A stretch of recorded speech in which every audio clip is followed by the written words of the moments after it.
मेरे माता पिता एवं मेरा बचपन।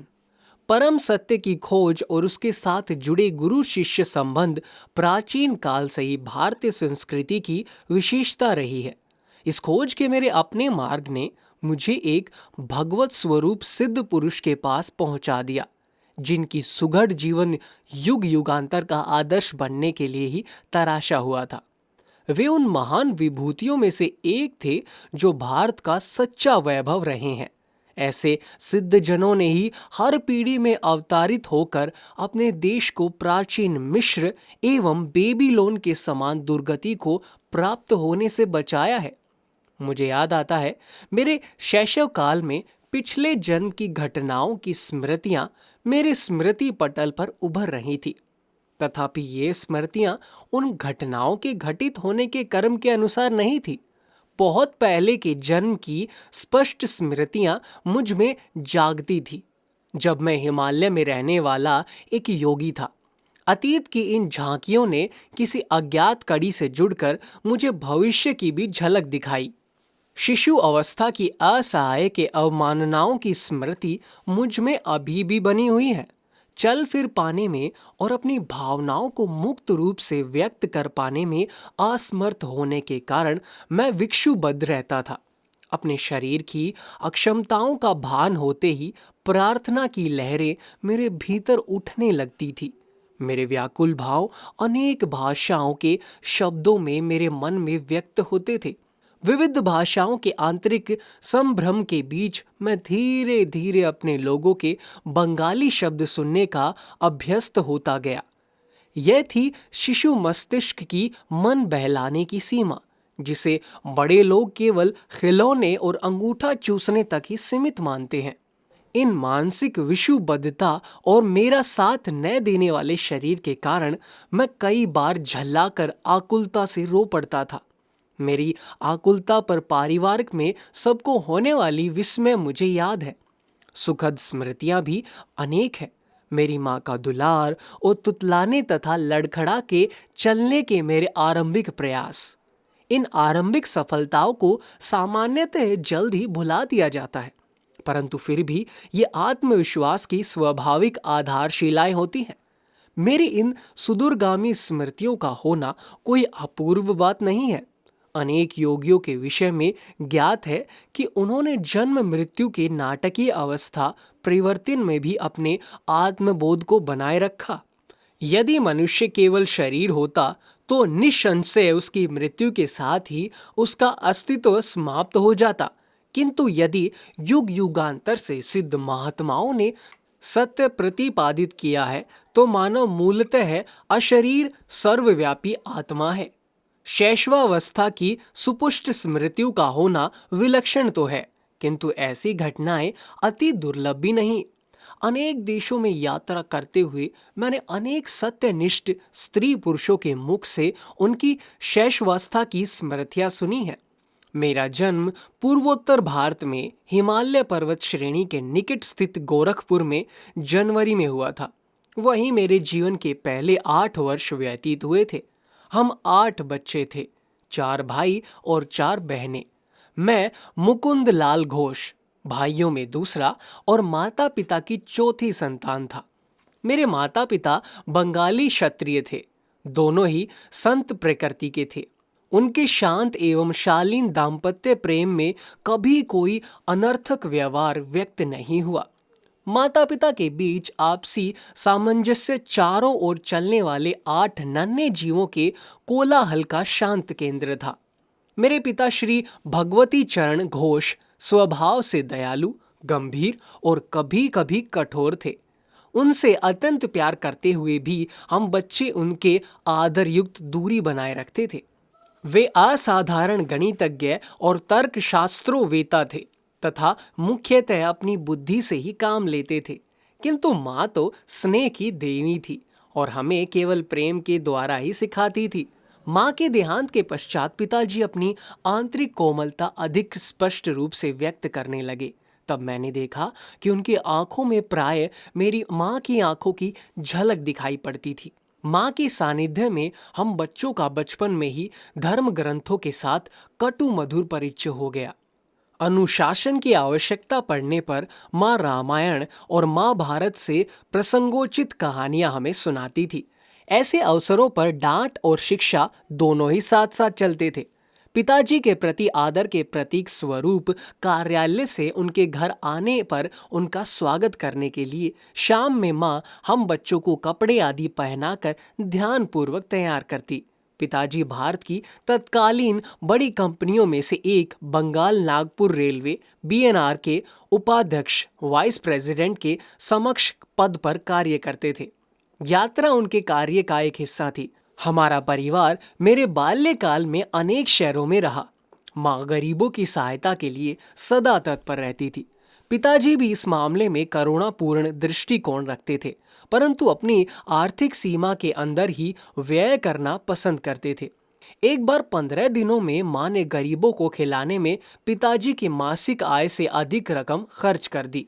इस पर पिताजी ने माँ से कहा, मैं तुमसे केवल इतना ही कहना चाहता हूँ कि कृपा करके अपना दान धर्म तुम उचित सीमा के अंदर ही करो।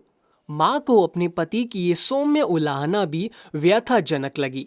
बच्चों को किसी प्रकार के मतभेद का कोई आभास दिए बिना माँ ने एक घोड़ा गाड़ी मंगवाई। नमस्कार, मैं अपने मायके जा रही हूँ, प्राचीन धमकी। हम लोग चकित होकर विलाप करने लगे।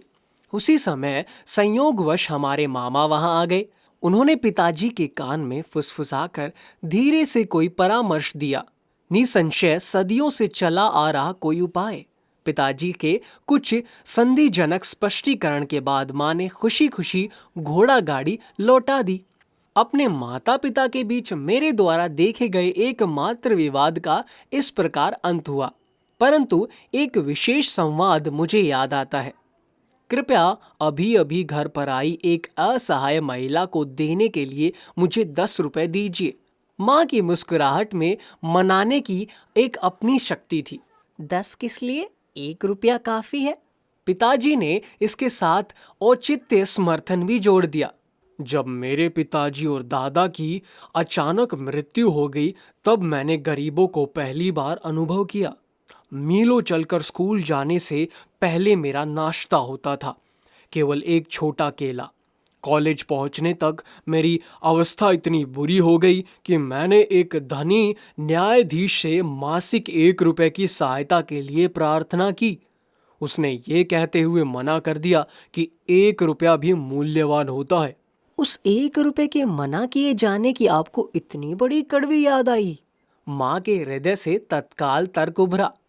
क्या आप चाहते हैं कि ये महिला भी आपके द्वारा इन 10 रुपए को मना किए जाने की वैसे ही दुखद स्मृति अपने मन में रखे जिनकी उसे तीव्र आवश्यकता है? तुम जीती। प्राभूत पति की सनातन भाव भंगिमा के साथ पिताजी ने अपना बटुआ खोला और कहा, ये लो 10 रुपए का नोट। उस महिला को ये मेरी शुभकामनाओं सहित दे दो। किसी भी नए प्रस्ताव पर पहले नहीं कह देना पिताजी का स्वभाव था। इतने सहजता से माँ की सहानुभूति जगाने वाली उस अपरिचिता के प्रति पिताजी का रवैया उनकी सौभाग्यवत सत्कर्ता का एक उदाहरण था। तक्षण कोई बात स्वीकार कर लेने में अनिश्चितता वस्तुतः सोच विचार के बाद निर्णय के सिद्धांत का पालन मात्र है। मैंने सदा ही देखा कि पिताजी उचित और संतुलित निर्णय लेते थे।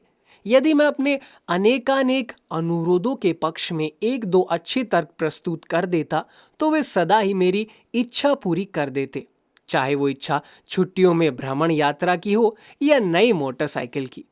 अपने बच्चों के बाल्यकाल में पिताजी अनुशासन के उनके साथ दृढ़ता बरतते थे, परंतु स्वयं किसी वैरागी की तरह सरल सात्विक जीवन व्यतीत करते थे। उदाहरणतः वे कभी थिएटर नहीं गए, बल्कि विभिन्न आध्यात्मिक साधनाओं में और भगवत गीता पढ़ने में ही उन्हें आनंद आता था। उन्होंने सारे सुखोपभोगों का त्याग कर दिया था। यहाँ तक कि वो जूतों की एक जोड़ी का भी तब प्रयोग करते थे जब तक कि वो बिल्कुल ही प्रयोग करने योग्य न हो जाए। मोटर कारें साधारण चलन में आ जाने के बाद उनके बेटों ने कार खरीद ली, परंतु पिताजी प्रतिदिन अपने ऑफिस जाने के लिए रेलगाड़ी की सवारी से ही संतुष्ट रहे। सत्ता या वर्चस्व प्राप्त करने के लिए धन संचय करने में पिताजी को कोई रुचि नहीं थी। कोलकाता अर्बन बैंक का गठन करने के बाद स्वयं अपने लाभ के लिए उसके शेयर रखने से उन्होंने इनकार कर दिया। उनकी इच्छा तो अपने अतिरिक्त समय में केवल अपने नागरिक कर्तव्य का निर्वाह करने की थी। पिताजी के पेंशन लेकर सेवानिवृत्त होने के कई वर्षों बाद बंगाल नागपुर रेलवे की बही खातों की जांच करने के लिए इंग्लैंड से एक अकाउंटेंट महोदय भारत आए। विस्मित जांच अधिकारी ने देखा कि पिताजी ने उचित समय पर अदा न किए गए किसी बोनस के लिए कभी कोई आवेदन नहीं किया था। उन्होंने कंपनी को बताया, इन्होंने अकेले 3 आदमियों के बराबर काम किया है। पिछली क्षतिपूर्ति स्वरूप इनका 2,24,000 रुपया कंपनी से निकलता है। कंपनी के कोषाध्यक्ष ने उक्त रकम का चेक पिताजी को भेज दिया, पर मेरे पिताजी ने इस घटना को इतना नगण्य माना कि वे परिवार को इसकी सूचना देना ही भूल गए। बहुत बाद में मेरे सबसे छोटे भाई विष्णु ने बैंक द्वारा दिए गए विवरण में इतनी बड़ी धनराशि जमा देखकर पिताजी से इसके बारे में पूछा। संभाव को जिसने अपना लक्ष्य बना लिया हो, वो न तो किसी लाभ से उल्लासित होता है, ना किसी हानि से दुखी। वो जानता है कि मनुष्य इस संसार में खाली हाथ आता है और खाली हाथ ही जाता है। अपने वैवाहिक जीवन में पदार्पण करने के शीघ्र बाद ही मेरे माता पिता एक महान गुरु बनारस के लाहाड़ी महाशय के शिष्य हो गए। इस संपर्क से पिताजी के पहले से ही विरिक्त स्वभाव को और बल मिला। माँ ने एक बार मेरी सबसे बड़ी बहन रोमा को एक उल्लेखनीय बात बताई। तुम्हारे पिताजी और मैं संतान प्राप्ति के लिए वर्ष में मात्र एक बार पति पत्नी के रूप में साथ सोते हैं। पिताजी लाहाड़ी महाशय से अविनाश बाबू के माध्यम से मिले थे। अविनाश बाबू बंगाल नागपुर रेलवे के एक कर्मचारी थे। गोरखपुर में मेरे बचपन में अविनाश बाबू मुझे एक अनेक भारतीय संतों की मन को तल्लीन कर देने वाली कहानियां सुनाया करते थे। वे सदा अपने गुरु की श्रेष्ठतर महिमा के विषय के श्रद्धापूर्वक कुछ न कुछ कहकर ही अपनी कहानी समाप्त करते थे। तुमने कभी सुना है कि असाधारण परिस्थितियों में तुम्हारे पिताजी लाहाड़ी महाशय के शिष्य बने थे? गर्मियों के मौसम में एक अलसाए दिन में और अविनाश बाबू मेरे घर के अहाते में बैठे थे, तब उन्होंने मेरी उत्सुकता जगाने वाला ये प्रश्न मुझसे किया। मैंने आशा भरी मुस्कुराहट के साथ ना में सर हिलाया। तुम्हारे जन्म से कई वर्ष पहले मैंने अपने वरिष्ठ अधिकारी अर्थात तुम्हारे पिताजी से अपने गुरु का दर्शन करने बनारस जाने के लिए एक साप्ताहिक छुट्टी देने की याचना की, पर तुम्हारे पिताजी ने मेरी इच्छा का उपहास किया। क्या तुम धार्मिक कट्टरवादी बनना चाहते हो? यदि जीवन में आगे बढ़ना चाहते हो तो अपने काम पर ध्यान दो। झाड़ियों में से गुजरती एक पगडंडी से उस दिन उदास मन से मैं घर जा रहा था। पालकी पर सवार तुम्हारे पिताजी से मुलाकात हो गई। उन्होंने पालकी और नौकरों को विदा कर दिया और मेरे साथ चलने लगे। मुझे संतावना देने के लिए वो सांसारिक सफलता के लिए प्रयास करने के लाभ मुझे समझाने लगे, पर मैं उनकी बातें बेमन होकर सुन रहा था। मेरा हृदय बार बार यही पुकार रहा था, लाहाड़ी महाशय, मैं आपके दर्शन के बिना नहीं जा सकता। हम लोग चलते चलते एक सुनसान मैदान के किनारे पहुंच गए, जहां सांध्यकालीन सूर्य की किरणें लहराती ऊंची जंगली घास पर चमक रही थी। हम लोग उस मनोरम दृश्य को देखने के लिए रुक गए। उस मैदान में हम में से कुछ ही गज की दूरी पर मेरे महान गुरु अकस्मात प्रकट हो गए। उनका स्वर वातावरण में गूंज उठा, तुम अपने कर्मचारी के प्रति अत्यंत कठोर हो। इसके साथ ही वे जिस रहस्यमय ढंग से प्रकट हुए थे, उसी रहस्यमय ढंग से अंतर्धान हो गए। मैं जमीन पर घुटने टेक कर लाहाड़ी महाशय पुकार रहा था। कुछ क्षणों के लिए तुम्हारे पिताजी स्तंभित हो गए। अविनाश, मैं न केवल तुम्हें छुट्टी दे रहा हूं, बल्कि वाराणसी जाने के लिए मैं स्वयं भी छुट्टी ले रहा हूं। तुम्हारी सहायता के लिए जब चाहे अपनी इच्छा के अनुसार प्रकट होने की शक्ति रखने वाले इन महान लाहाड़ी महाशय के दर्शन मुझे करने होंगे। मैं अपनी पत्नी को भी साथ लूंगा और इन महान गुरु के साथ प्रार्थना करूंगा कि वे हमें अपने आध्यात्मिक पद में दीक्षित करें। क्या तुम हम दोनों को उनके पास ले चलोगे? अवश्य, अपनी प्रार्थना के इस चमत्कारपूर्ण उत्तर को पाकर और घटनाओं के इतने शीघ्र अनुकूल मोड़ लेने पर मेरा मन आनंद से गदगद हो उठा है। अगले दिन शाम को तुम्हारे माता पिता और मैं रेलगाड़ी से वाराणसी के लिए चल पड़े। अगले दिन हम लोग वहां पहुंचे तो कुछ दूर तक घोड़ा गाड़ी से गए, फिर तंग गलियों से चलते हुए मेरे गुरु के घर पहुंचे। उनका घर आसानी से दिखाई नहीं पड़ता था। उनकी छोटी सी बैठक में प्रवेश करने पर हमारा हमेशा की तरह पद्मासन से बैठे हुए गुरुदेव को हमने प्रणाम किया। उन्होंने अपनी हृदयवेदी आंखें झपकाई और उन्हें तुम्हारे पिताजी पर स्थिर कर दिया। भगवती, तुम अपने कर्मचारी के प्रति अत्यंत कठोर हो। 2 दिन पहले घास भरे मैदान पर कहे हुए वही शब्द उन्होंने फिर से दोहराए। फिर उन्होंने आगे कहा, मुझे खुशी है कि तुम अपने अविनाश को आने की अनुमति दी और साथ ही तुम अपनी पत्नी को साथ लेकर यहाँ आ गए। तुम्हारे माता पिता को अत्यंत आनंद हुआ कि गुरुदेव ने उन्हें क्रिया योग की दीक्षा दी। उस पवित्र दर्शन के अविस्मरणीय दिन से ही तुम्हारे पिताजी और मैं गुरु भाई के रिश्ते से घनिष्ठ मित्र रहे हैं। लाहड़ी महाशय ने तुम्हारे जन्म में विशेष रुचि दिखाई थी। तुम्हारा जीवन निश्चय ही स्वयं उनके जीवन के साथ जुड़ा होगा। गुरुदेव का आशीर्वाद कभी निष्फल नहीं होता। मेरे जन्म के थोड़े ही दिन बाद लाहड़ी महाशय ने इस जगत से प्रस्थान कर लिया। पिताजी जहां जहां भी स्थानांतरण होता था वहां वहां लाहड़ी महाशय की एक सुंदर अलंकृत फ्रेम में सजी हुई फोटो हमारे पूजा घर में देवताओं के चित्रों और मूर्तियों के साथ विराजमान रहती थी। लगभग रोज की सुबह और शाम को माँ और मैं उस पूजा वेदी सामने ध्यान लगाकर बैठते थे और चंदन सिक्त पुष्प आपरण करते थे।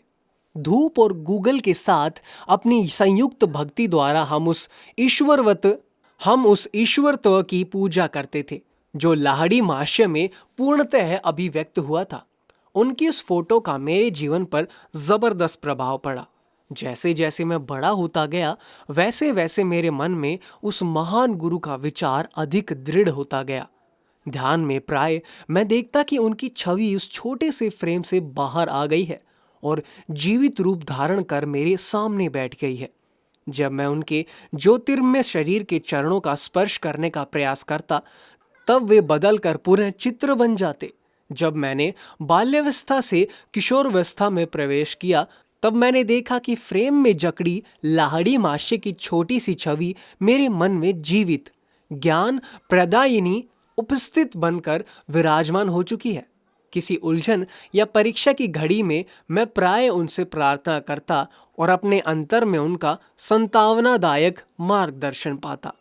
पहले पहले तो मुझे दुख होता था कि वे शारीरिक रूप में जीवित नहीं थे, किंतु जैसे जैसे मुझे उनकी गुप्त सर्वव्यापकता का पता चलता गया वैसे वैसे मेरा दुख कम होता गया। अपने उन शिष्य को जो उनके दर्शन के लिए अति लालायत रहते थे वे प्राय लिखा करते थे, जब मैं सदा तुम्हारे कटुस्था दिव्य दृष्टि की पहुंच में हूं तो मेरी अस्थि मांस को देखने के लिए आने की क्या आवश्यकता है। लगभग 8 वर्ष की आयु में मुझे लाहड़ी महाशय की फोटो के माध्यम से चमत्कारी स्वास्थ्य लाभ का आशीर्वाद प्राप्त हुआ। इस अनुभव ने मेरे प्रेम को और भी अधिक उत्कट कर दिया। जब मैं बंगाल के इच्छापुर में अपने पारिवारिक घर में रहता था तब मुझे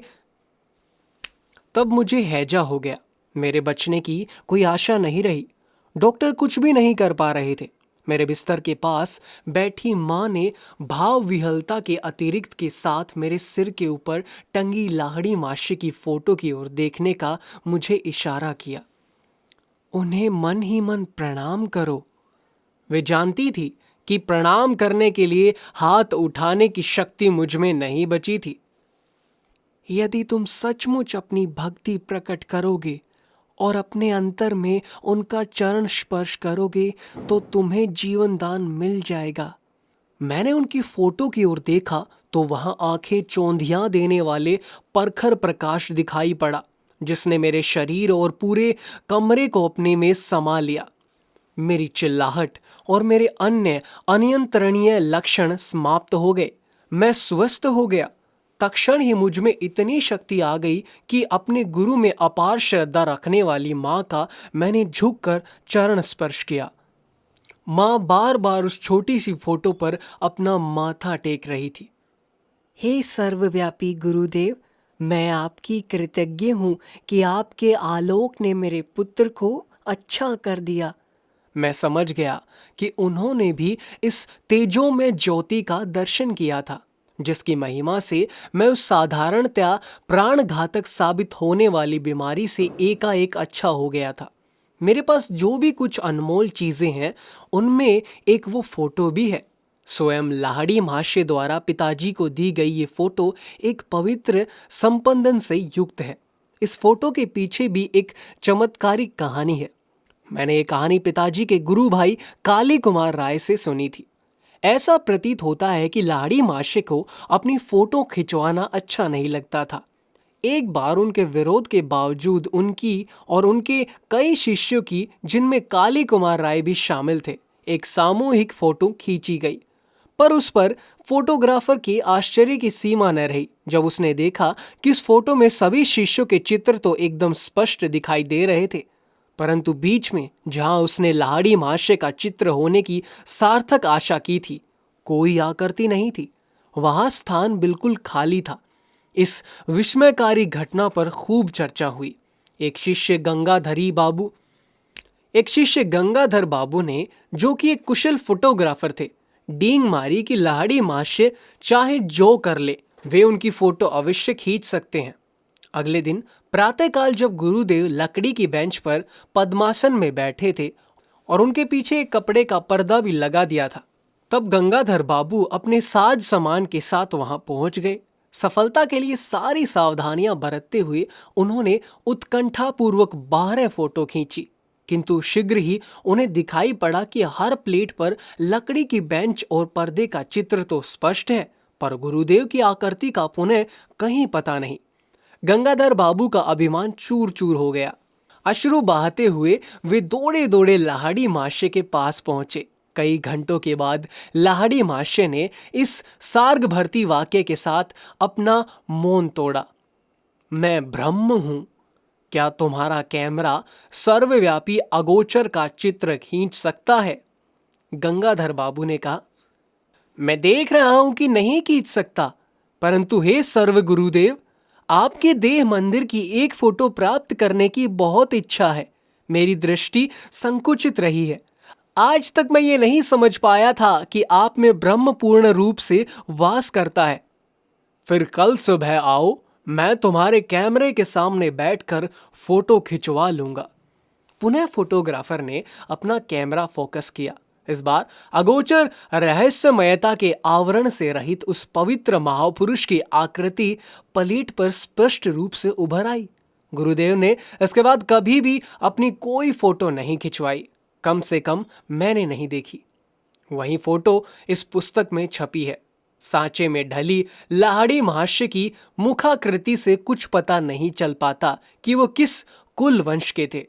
उनकी रहस्यमयी मुस्कान में ईश्वर साक्षात्कार के आनंद की कुछ कुछ झलक दिखाई देती है। ब्रह्म जगत में नाम मात्र की रुचि का संकेत देती उनकी अर्धोनिमीलित आंखें आंतरिक परमानंद का संकेत करती हुई आधी बंद भी हैं। इस जगत के शूद्र प्रलोभनों से आलिप्त वे आध्यात्मिक सहायता के लिए अपने पास आने वाले जिज्ञासुओं की आध्यात्मिक समस्याओं के प्रति सतत पूर्ण जागरूक रहते थे। गुरुदेव के चित्र की महिमा से स्वास्थ्य लाभ करने के थोड़े दिन बाद ही मुझे एक प्रभावकारी दिव्य दर्शन हुआ। एक दिन प्रातः अपने बिछोने पर बैठा मैं एक गहन दिवा स्वप्न में डूब गया। बंद आंखों के अंधकार के पीछे क्या है, ये अनुसंधात्मक विचार बड़े वेग से मेरे मन में उभर आया। तत्क्षण ही मेरी अंतर्दृष्टि के सामने प्रखर प्रकाश कौंध गया।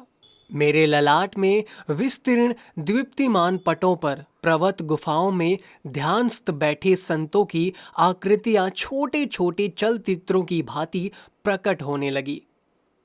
आप लोग कौन हैं? मैंने उच्च स्वर में पूछा। हम हिमालय के योगी हैं, इस दिव्य उत्तर का आनंद वर्णातीत था। मेरे हृदय पुलकित हो उठा। मेरा हृदय पुलकित हो उठा। आह, मैं भी हिमालय में आकर आपके जैसे बनना चाहता हूँ। दृश्य अंतर्धान हो गया, परंतु रजत किरणें मंडलाकर में अनंत की ओर विस्तृत हो गईं। ये अद्भुत आलोक क्या है? मैं ईश्वर हूँ, मैं प्रकाश हूँ। ये ध्वनि बादलों की सौम्य बुदबुदाहट जैसी थी। मैं आपके साथ एकाकार मैं आपके साथ एकाकार होना चाहता हूँ। यद्यपि वो ईश यद्यपि वो ईश्वरीय आनंद क्रमशः क्षीण होता गया, पर उसमें मैं ब्रह्म की स्थायी खोज की विरासत प्राप्त करने में सफल हुआ। ईश्वर शाश्वत है, नित्य नवीन आनंद है।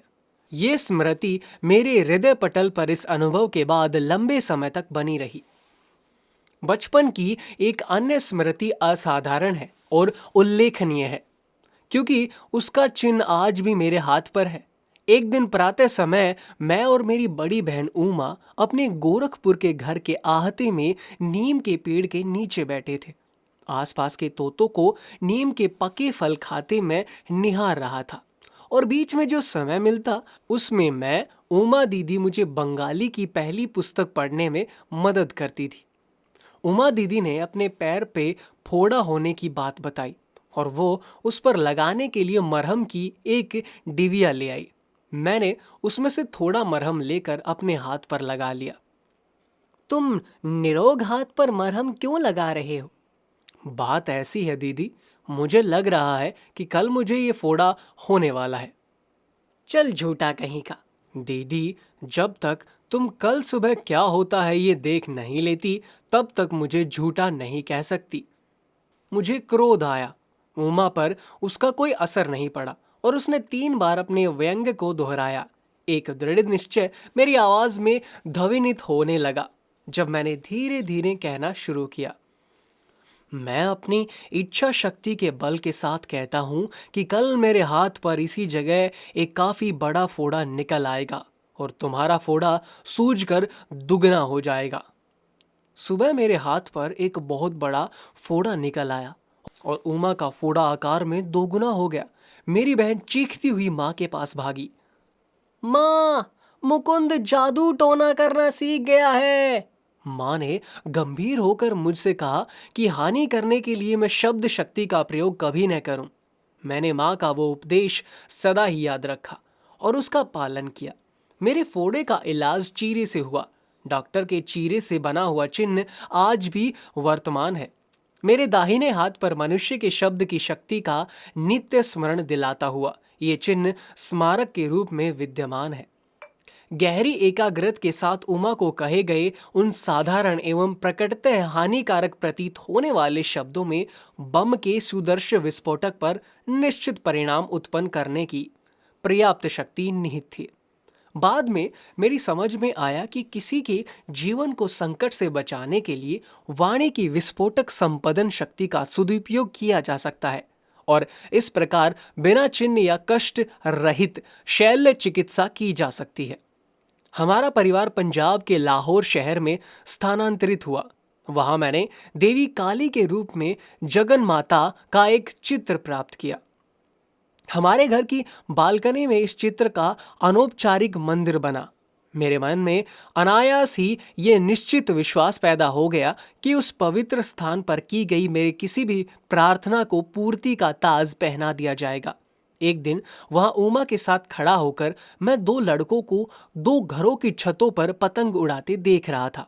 इन दोनों घरों और हमारे घर के बीच एक बहुत ही संकरी गली थी। तुम आज इतने चुप क्यों हो? उमा ने खेल खेल में मुझे धक्का देकर पूछा। मैं ये सोच रहा हूं कि कितनी अद्भुत बात है कि मैं जो भी मांगता हूं जगन माता मुझे दे देती है। मैं समझती हूँ वो तुम्हें दोनों पतंगे भी दे देगी, मेरी बहन उपहास की हंसी हंसते हुए बोली। मैंने उन पतंगों को पाने के लिए मौन प्रार्थना शुरू कर दी। भारत में धागों पर मांझा यानी कि गोंद और शीशे का चूर्ण लगाकर पतंगों का खेल खेला जाता है। प्रत्येक पतंग उड़ाने वाला अपने प्रतिद्वंदी की पतंग काटने का प्रयास करता है। कटी हुई पतंग छतों के ऊपर से आ जाती है, तब उसे पकड़ने में बड़ा मजा आता है। उमा और मैं ऐसी बालकनी में खड़े थे जिसके ऊपर छत थी और दोनों ओर दीवारें भी थी, इसलिए किसी कटी पतंग का हमारे हाथ आना असंभव प्रतीत होता था, क्योंकि स्वाभाविक तौर पर उसका धागा छत के ऊपर ही लटका हुआ आगे निकल जाता। गली के उस पार पतंग उड़ाने वालों ने अपना खेल शुरू किया। एक धागा कट गया, तत्क्षण ही पतंग मेरी दिशा में लपकी। अचानक हवा बंद हो जाने के कारण वो पतंग एक क्षण के लिए स्थिर हो गई और इसी बीच उसका धागा सामने वाले घर के ऊपर उगे नागफनी के एक पौधे में उलझ गया। मेरे पकड़ने के लिए एक पूरा फंदा बन गया। मैंने ये पुरस्कार उमा को सौंप दिया। ये तो केवल एक असाधारण संयोग था, न कि तुम्हारी प्रार्थना का उत्तर। यदि वो दूसरी पतंग भी तुम्हारे पास आ जाए तो मैं मानूंगी। दीदी की काली आंखों से उनकी शब्दों की अपेक्षा कहीं अधिक विस्मय प्रकट हो रही थी। मैंने तीव्रता से अपनी प्रार्थनाएं जारी रखी। उस दूसरे पतंग उड़ाने वाले के जोर से झटका मारने के कारण उसका धागा भी टूट गया। हवा में नाचती हुई पतंग मेरी ओर आने लगी। मेरे सहायक नागफनी के पौधे ने फिर से धागे को उलझाकर आवश्यक फंदा बना दिया ताकि मैं उसे पकड़ सकूं। मैंने अपना ये दूसरा पुरस्कार भी उमा को भेंट कर दिया। सचमुच जगन माता तुम्हारी प्रार्थना सुनती है। ये सब मेरे लिए विलक्षण है। दीदी भयभीत मृग शावक की भांति भाग गई।